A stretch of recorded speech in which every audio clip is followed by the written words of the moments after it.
반갑습니다, 여러분. 3주차 아동복지 발달사, 그러니까 아동복지 역사에 대해서 수업을 하겠습니다. 아동복지 역사는 워낙 방대한 내용이고, 그러다 보니까 이제 현대까지 다양한 역사적 이야기 히스토리가 있는데, 한번 보기로 하겠습니다. 아동복지는요, 그 시대의 사회 가치, 그리고 사상, 또 경제 구조, 이런 것에 많은 영향을 받으면서, 아동들이 이제 성장을 하고, 커오는 과정이죠. 그래서, 이 서구와 우리나라의 아동복지 역사를 살펴봄으로써 우리가 아동복지에 미친 영향, 그리고 아동복지의 특성, 이제 이런 것을 살펴보고자 아동복지 발달사를 공부하는 이유가 됩니다. 한번 보겠습니다. 서구의 아동복지 발달, 한국의 아동복지 발달, 그리고 아동복지 발달 영향 요인 등이 있습니다. 한번 보겠습니다. 서구의 아동복지 발달을 보면은 이제 교재에서는 뭐 산업혁명 이전 이후부터 나오는데 좀 더 구체적으로 보기 위해서 다양하게 제가 내용을 좀 실었습니다. 그래서 고대 사회, 기원 후 4세기까지가 고대 사회라는데 여기서부터 좀 봐야 될 것 같아요. 그 고대 사회에서는요, 그 아동 개개인의 권리, 가치, 이런 것이 이제 어떤 부족의 소유물로 간주되었죠, 아동은. 그래서 이 개별 아동의 생명은 종족 보존, 이 종족 보존이 이제 수단으로 간주가 되었고요. 그래서 아동에게 어떤 특별한 관심을 기울이는 것보다는 이 아동은 어떤 대를 잇는 수단, 경제적 가치로 인식되었습니다. 그래서 고대 사회에서는 가문이나 부족의 번영을 위해서 이제 자녀를 많이 낳았죠. 자녀를 많이 낳아서 아동을 신에게 제물로 바치거나 노예로 삼거나 아니면 여러 가지 이제 그 경제적 가치로 아동을 인식을 했는데 이제 또뭐 예를 들어 기형아라든지 어떤 불구, 허야가 이런 아동 등은 살해를 당한다든지 또 아동 매매한다든지 이런 일을 또한 빈번하게 발생한 것이 이제 고대 사회입니다. 지금으로 따지면 굉장히 끔찍한 얘기죠. 그래서 이 시기에는 아동 복지에 대한 인식이 거의 없었고 또 아동 복지에 대한 실천도 이루어지지 않았다라고 보면 될 것입니다. 다음 페이지 보겠습니다. 그래서 고대 사회에서 핵심은 아동은 종족 보존의 수단, 그리고 아동에게 특별한 관심을 기울이지 않았고 대를 잇는 수단, 그러니까 종족 보존의 수단이죠. 그리고 경제적 가치로 인식했다라는 부분의 핵심이고요.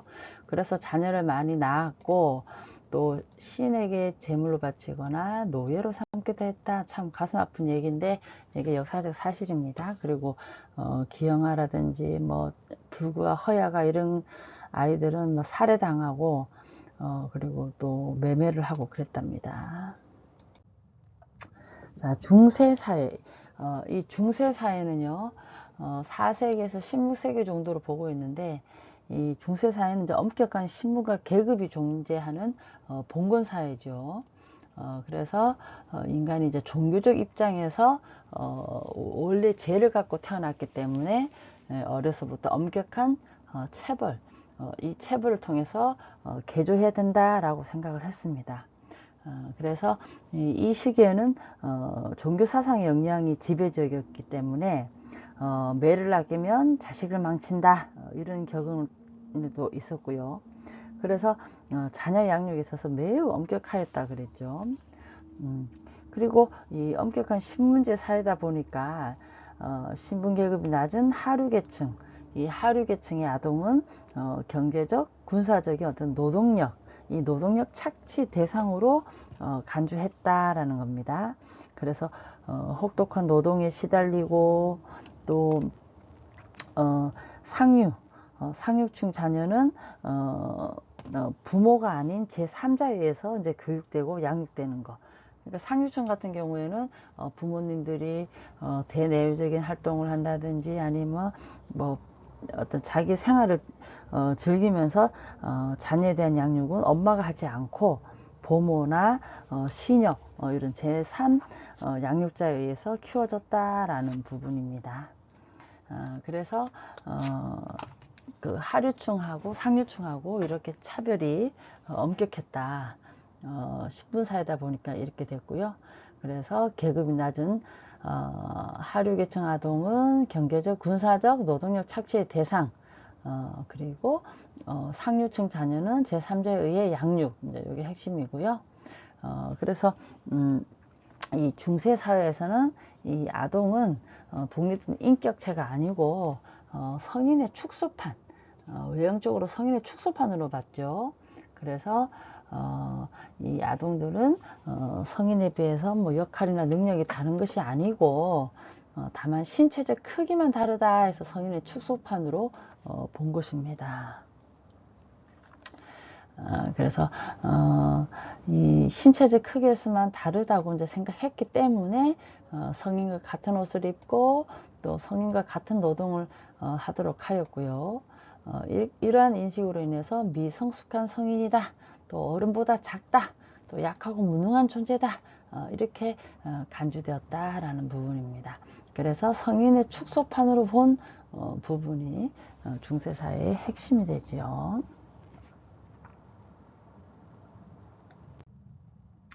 자, 그러면 근대 사회.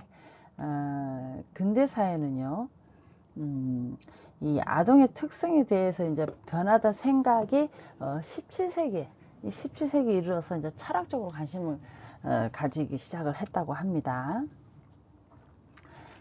그래서 그 경험주의 철학자인 로쿠는 아동을 백지 상태로 이제 개념화했죠.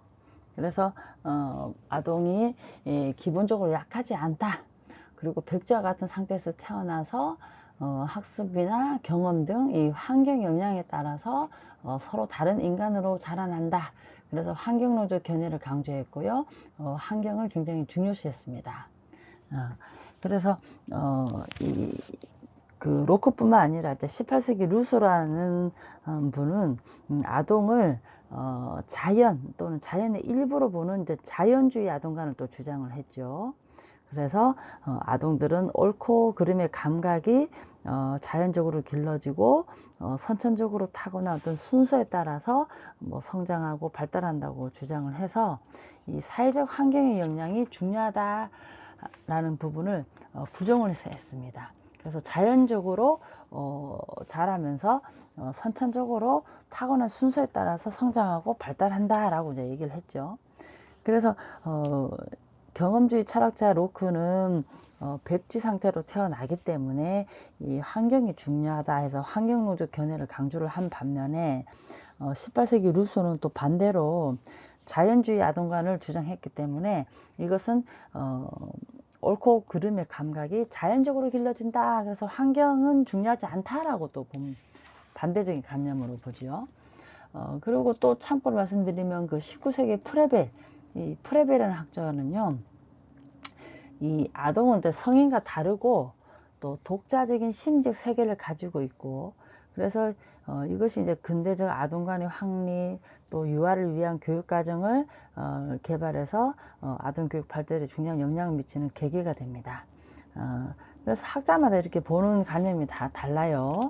17세기에 뭐 철학자 로커는 백지 상태로 봤기 때문에 환경론적 견해를 강조를 했고 18세기 루소는 자연주의 아동관을 주장했기 때문에 환경을 중요하게 생각하지 않고 자연적으로 길러지고 옳고 그름이 자연적으로 길러지고 타고난 순서에 영향을 받는다라고 얘기를 했고요. 그리고 19세기 프레벨은 아동은 독자적인 어떤 심리적 세계를 가지고 있는 아동이다 해가지고 성인과 다르다 해가지고 하나의 인격체를 본 것이죠. 그래서 근대 사회에서는 아동을 있는 그대로 인식하고 그리고 아동의 독자적인 세계를 인정하면서 아동의 발달 단계를 고려한 어떤 교육 이런 교육 개입의 이제 중요성을 강조하기 시작을 하고, 이렇게 역사적 순서로 변해가고 있죠. 자, 다음 페이지를 보겠습니다. 현대사회에는요, 이제 아동은 성인과 다르다. 성인과 다르고 고유한 특성을 가진 독립된 인격체, 이 독립된 인격체로 인간의 존엄성과 타고난 잠재, 이 잠재 가능성을 가진 이제 존재로 간주되기 시작을 합니다. 그래서 이 현대적 의미 아동관을 확립하는데 여러 요인이 작용하는데, 이 아동에 관한 많은 학자들의 연구들이 이제 축적되면서 아동교의 중요성이 강조되고요. 또 행동주의 학자인 왓슨, 이분은 객관적인 실험과 관찰을 통해서 인간의 행동과 사고가 자극에 대한 반응으로부터 비롯되더라라고 이제 믿기 시작을 했죠. 그래서 아동은 어떤 양육 경험이나 학습에 의해 이제 좌우된다고 이제 주장을 했습니다. 그리고 피아제는 아동의 인지 발달 단계, 이 인지 발달 단계를 연구해서 아동의 사고는 성인과 다르다, 이 점을 또 강조했고요. 또 우리가 알고 있는 프로이드, 이 프로이드는 아동의 초기 경험의 중요성을 또 역설했죠. 그래서 이 아동의 초기 경험에서 무의식적 충동, 또 욕구 충족, 결여, 이런 것들이 유아기에 형성되는 성격 발달에 중요한 결함을 초래한다라는 점을 또 강조를 했습니다. 그래서 이 아동이 양육 환경, 또 사회 환경, 이런 중요성이 이제 인식이 되기 시작을 하죠. 그리고 또 이 현대사회에서 이제 제1차, 2차 세계대전, 이 세계대전을 거치면서 국민의 복지에 대한 어떤 국가의 책임을 강조하게 되지요. 그러면서 이제 사회복지제도가 각종 사회복지제도가 이제 확립되기 이제 시작하고요. 여기에 따라서 아동간에 대한 확립, 여기에도 많은 영향을 미칩니다. 그래서 아동 보호와 어떤 교육에 대한 사회적 관심, 이런 것이 이제 증진되고요. 또 아동에 대한 새로운 인식을 하는데도 영향을 미치죠. 그래서 현대사회는 아동은 성인과는 다르고 또 고유한 특성을 가진 독립된 인격체로 인간의 존엄성과 타고난 잠재 가능성을 가진 존재로 간주되더라라는 부분입니다. 그래서 현대적 의미의 아동관을 확립하는데 이제 여러 요인이 작용하였고, 또 아동에 관한 많은 학자들의 연구들이 이제 축적되면서 아동교의 중요성이 강조되죠. 자, 그래서 이제 현대적 의미의 아동관은요, 발달하는 존재로서의 아동, 그리고 또 가능성의 존재로서의 아동, 또 독립된 인격체로서 권리의 주체인 아동, 또 독자적 존재로서의 아동, 전인으로서의 아동, 이렇게 해서 현대적 아동관이 이제 하나의 독립된 인격체로 이제 발달이 됩니다.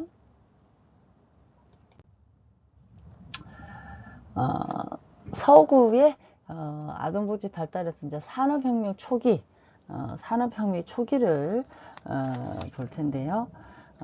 이 산업혁명 초기, 이거를 보기 전에 이제 설명을 좀 하고 보는 게 좀 편할 것 같습니다. 그 산업혁명의 이제 시대 이제 배경을 좀 말씀을 드리면, 이 산업혁명은 이제 18세기 후반 영국에서 시작돼서 18세기 이제 후반이죠.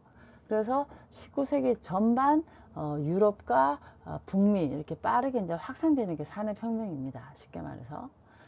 그래서 이 시기를 기점으로 산업혁명이다 보니까 이제 기계화, 대량 생산, 이제 이런 게 가능해지는 거예요. 18세기 후반부터 19세기 전반 영국에서 시작해서 유럽과 북미 등으로 확산됐는데, 그래서 기계화되고 대량 생산화되고 하다 보니까 대규모 공장이 등장하고요. 그러면서 이제 도시화가 이제 급속히 진행이 되죠. 그러다 보니까 이제 많은 사람들이 생계를 위해서 대규모 기계화, 대량 생산 이런 것 때문에 농촌을 떠나서 도시로 이주합니다. 취업을 하기 위해서. 그래서 이것으로 인해서 이제 도시 빈민층, 또 아동 빈곤 문제가 이제 심각해지게 되는 것이죠. 그래서 이제 이것도 산업혁명 초기, 여기 이제 산업혁명 초기부터 이제 얘기를 합니다. 그래서 산업혁명 초기에 이제 아동복지는 산업혁명이 시작되면서 자본주의 제도가 탄생한 시기에 이제 도시화로 도시의 이제 빈민층, 아동 빈곤 문제가 심각해지는데, 이 산업혁명 초기에는 성인 노동력, 이 성인 노동력만으로는 이 늘어나는 산업 수요, 왜냐하면 대량 생산이 되기 때문에 이 늘어나는 산업 수요를 충족하기 어려워지기 시작을 했죠. 그래서 산업혁명 초기에 한 게 뭐냐, 이 아동의 값싼 노동력을 활용하게 된 겁니다. 그래서 임금을 주는 입장에서는 이제 어린이는 성인보다 임금도 적게 들고 또 수능적이고 또 손이 작기 때문에, 아동이다 보니까 이 섬세한 작업, 또 좁은 공간에서 작업, 이제 이런 데 적합하다, 이런 이유로 아동들을 공장이나 탄광, 방직 공장 등에서 이제 혹독하게 이제 일을 시킵니다. 그래서 산업혁명 초기에 아동의 노동 시간이 하루 12시간에서 16시간씩 일했다가 그럽니다. 대단하죠. 얼마나 힘들었겠습니까? 12시간에서 16시간이면 24시간 기준일 때 거의 일만 하는 경우인데, 그리고 주 6일 근무가 또 일반적이었답니다. 그리고 노동 환경도 위험한 기계, 또 먼지와 유해가스, 그리고 또 사고와 질병, 이런 데 굉장히 심각하게 노출되어 있었다고 합니다. 그래서 그러다 보니까 이제 건강 문제가 심각해지죠. 성장을 저해하고 각종 질병에, 또 조기 사망에, 이런 심각한 문제들이 있었고요. 그뿐만 아니라 또 노동 시간을 하루에 12시간에서 16시간 일을 하다 보니 아동들이 학교에 갈 수 없었습니다. 그래서 교육을 받을 수가 없었어요.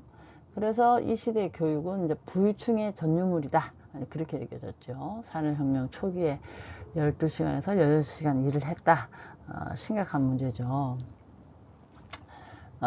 그리고 또 이 아동 복지에 이제 이 산업혁명 초기에는 이 복지라는 개념이 이제 형성되지 않았기 때문에 이 아동 노동의 어떤 열악한 실태, 이제 이런 게 이제 사회적 문제로 인식되기 시작은 합니다. 그래서 자선기관이나 종교단체에서 이제 기독교적 박애주의, 이 기독교적 박애주의 바탕을 둔 자선단체, 교회, 이런 데서는 이제 빈곤아동, 이 빈곤아동을 위해서 고아원, 노동학교, 보호소 등을 이제 설립을 했고요.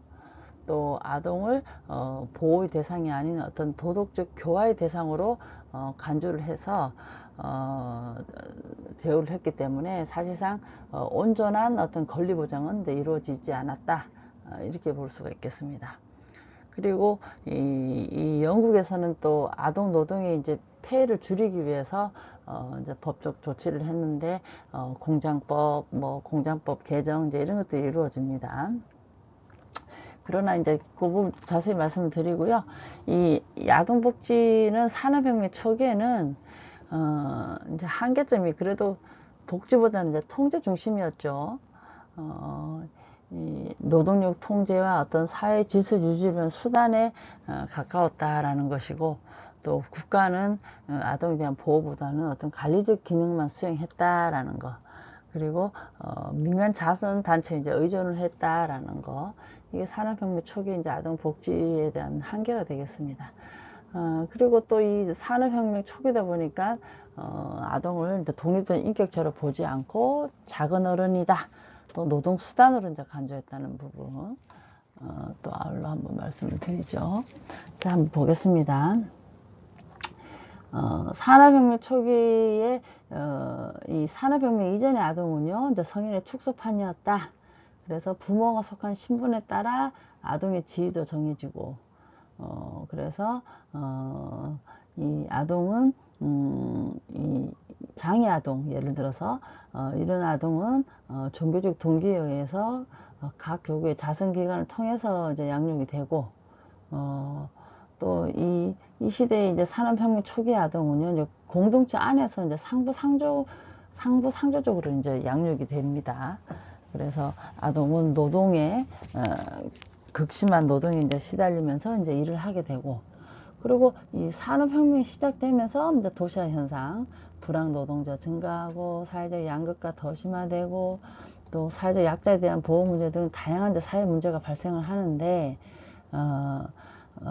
이런 문제들을 해결하기 위해서 우리가 알고 있는 1601년에 엘리자베스 빈민법이 이제 제정이 됐죠. 그래서 이 빈민법 제정의 목적은 정확하게 얘기하면 복지 차원이 아니고 노동력 부족 현상을 해소하기 위한 것이다 라는 거.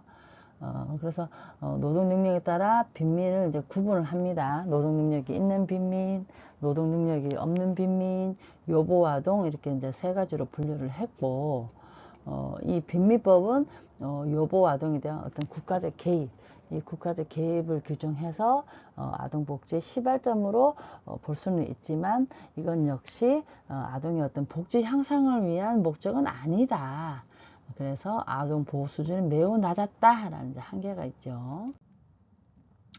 자, 그러면 산업혁명 초기, 산업혁명 초기에 대해서 말씀을 드렸는데, 이 산업혁명 초기에는 아동은 성인의 이제 축소판이다. 그래서 노동에 대한 막심한 노동에 이제 일을 하는데, 이 노동이 하루에 12시간 막 16시간 이렇게 일을 하다 보니 극심한 노동에 시달렸다는 것이죠.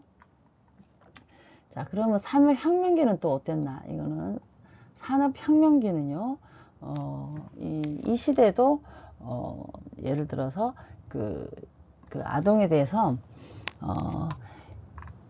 어른의 축소판으로 보는, 이 어른의 축소판으로 보는 그 인식이 크게 다르지는 않았습니다. 그래서 이 18세기 후반에 이제 영국을 기점으로 19세기 전반에 이제 산업혁명이 일어났지 않습니까? 그래서 이 산업혁명기의 아동은요, 산업 초기에 그 값싸고 수능적인 노동력이 아동이었는데, 그리고 적은 임금으로 장시간 노동이 가능한 점에서 이제 아동을 노동력 활용 대상으로 썼다고 제가 말씀드렸지 않습니까?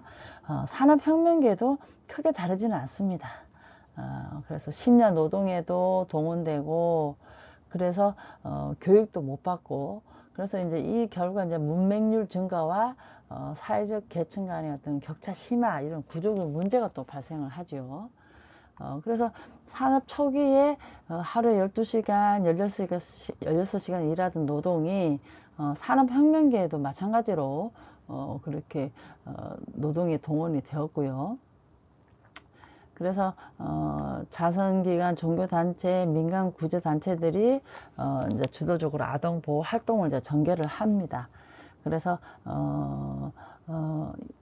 이 도덕적 교화와 어떤 사회 통제를 목적으로 아동을 수용도 하고 했는데, 어디까지나 아동의 권리보다는 규율과 노동 윤리 함량에 이제 초점을 맞췄다라는 부분이고요. 그래서 여기서 이제 공장법이 또 나오죠. 이것은 영국이 아동 노동의 이제 폐해가 워낙 이제 사회 문제로 인식되면서 국가 차원의 어떤 법적 규제, 이것이 도입이 돼야 되겠다 해서 공장법이 나오는데, 이것은 어떻게 나왔냐면 이제 1802년에 보건 및 도덕 공장법이라고 먼저 나왔답니다. 이것이 이제 19세 이상을 뭐 성인으로 반다 했을 때, 이것은 12세 미만 아동의 노동 시간을 12세 미만의 아동의 노동 시간을 하루 12시간 12시간 제한했다고 해요. 그러니까 16시간 12시간에서 16시간 일하던 것을 하루 12시간으로 제한했다 했는데, 이건 역시 실효성은 낮았다, 이렇게 되죠.